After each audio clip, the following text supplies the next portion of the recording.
Okay. I feel like this is the end of an era. I welcome it, but it still hurts a tiny bit. The final starters on the Chicago Bears from the 2018 team have been officially released. It was needed. And in a few minutes, I'll definitely talk about what this means moving forward and what needs to happen in the aftermath. But let's just look at who they've been for us for a few minutes. If you'll join me in this, it's just a good thing to walk through. So we caught Eddie Jackson yesterday and Cody Whitehair. While this isn't a surprise, we are faced with diminishing returns and super high cap hits. Let's go to this story on chicagobears.com. I always want to give credit here. This is a good profile. So now there's something to actually celebrate in this. This puts us at approaching 70 million in cap space, the third highest number in the NFL for 2024. And the landscape and narrative that's changed. We can now be big time buyers in free agency for the second year in a row. These moves clear out 22 mil in cap space, just these two cuts.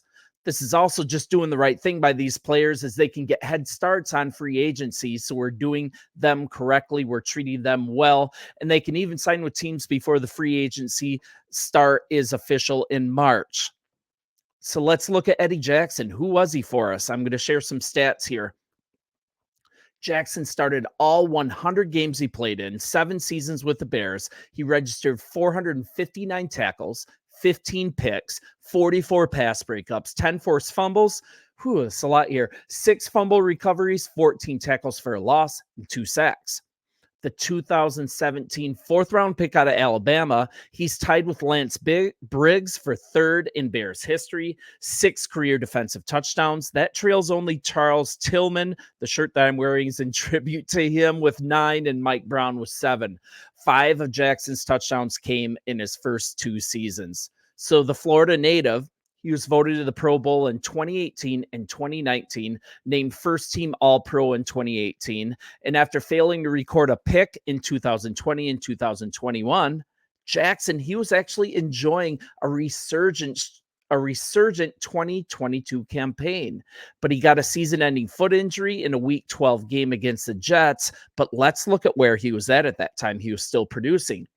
He led the Bears with 61 tackles, 4 picks, 6 pass breakups, 2 forced fumbles. And actually, he topped the NFC at that time among free safeties in Pro Bowl voting. So he was having a really good year, but man, the injury bug. And then in 2023, Jackson was limited to 12 games due to a foot injury. I'm not sure if it was the same foot. I can look that up, but that's for the second straight year. He only had 37 tackles, 1 pick, and 5 pass breakups. So it was getting to the point that it was diminishing returns, and his cap hit was just huge this year. It's a great testament, though. He finished his time here as a starter, and he was still a big leader of our secondary. A positive is that this is also a huge endorsement for Brisker. He's ready to be the leader back there. He's ready to head up communication in the secondary on the back end. Now, that's a very good thing as it speaks to his full development as a player, and it also speaks to the coaching staff's belief in him as being the leader in the back end. So that's a really good thing. You guys know Eddie was just a good guy, right?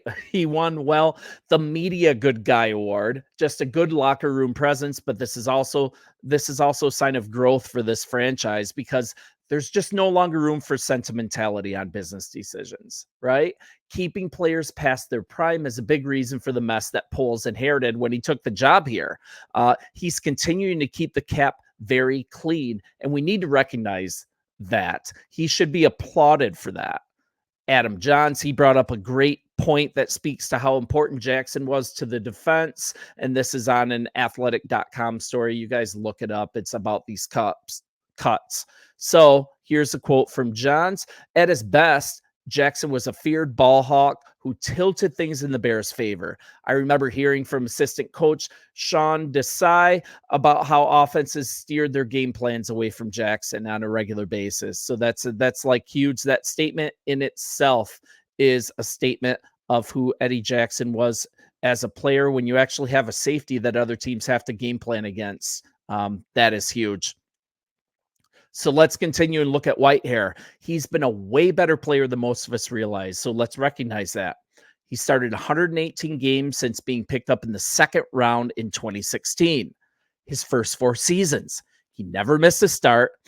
He actually enjoyed a Pro Bowl berth in 2018 alongside Eddie Jackson. And he started once again 118 games since being picked up in the second round in 2016. That's huge. A crazy thing that people don't realize, though, he started all 16 games of each of his first 3 years at center. He started his first 16 games. He started 16 games in each of his first 3 years, and it was at the center position. That was a position he never had played in college. Just insane versatility.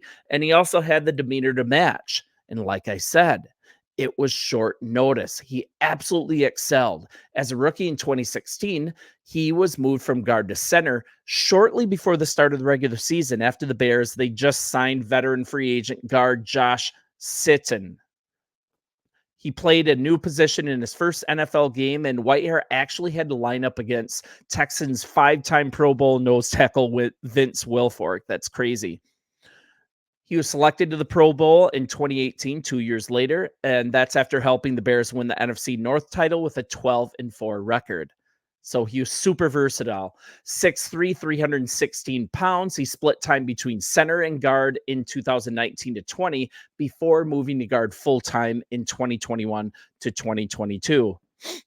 But we look at last year. He was switched back to center last offseason, but started the first 5 games at left guard in place of Tevin Jenkins. He got sidelined with an injury, as you guys know. So it's just so much versatility. So now this is an even younger team, right? No one here anymore that was drafted before the 2020 season. The longest tenured Chicago Bear is now Patrick Scales. He's our long snapper. We should actually keep him. Don't let him go to free agency. He's been great for us. And he joined the team back in 2015. And then surprisingly, the next player in tenure is Cole Kmet. That's awesome that we're so young and also ascending. And Whitehair just wasn't the player he was a year ago, if we're going to be honest. But I will say something for him, and I think this is important. This is a character thing.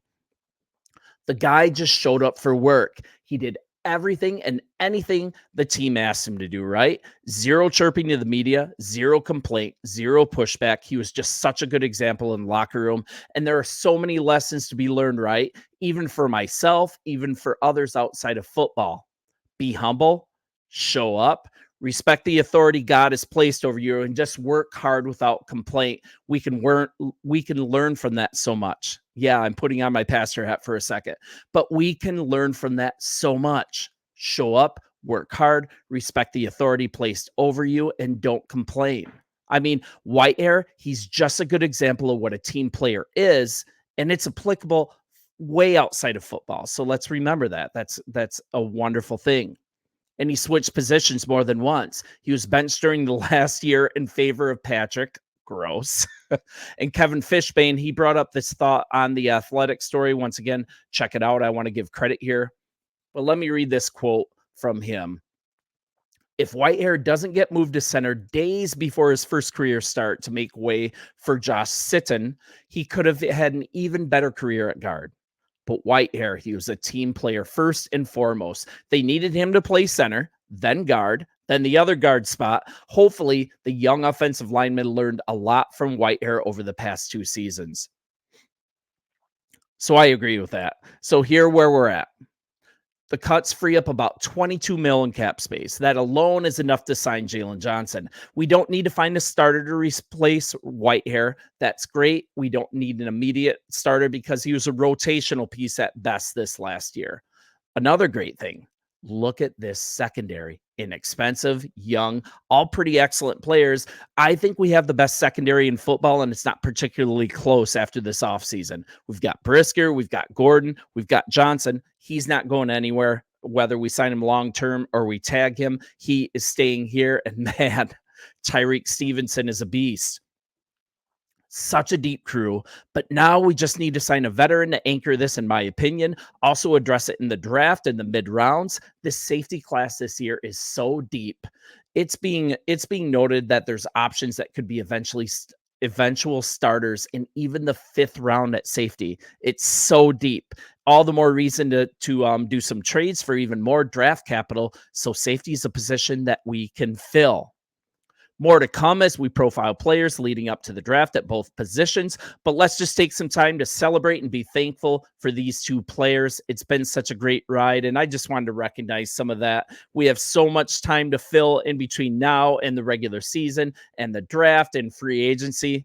It's good sometimes to take a seat back, just celebrate what the past has given us, and also feel super optimistic about the future. We have an insane cap figure coming up. We're getting close to 70 million in cap room, and that puts us at number 3 in the league in cap space.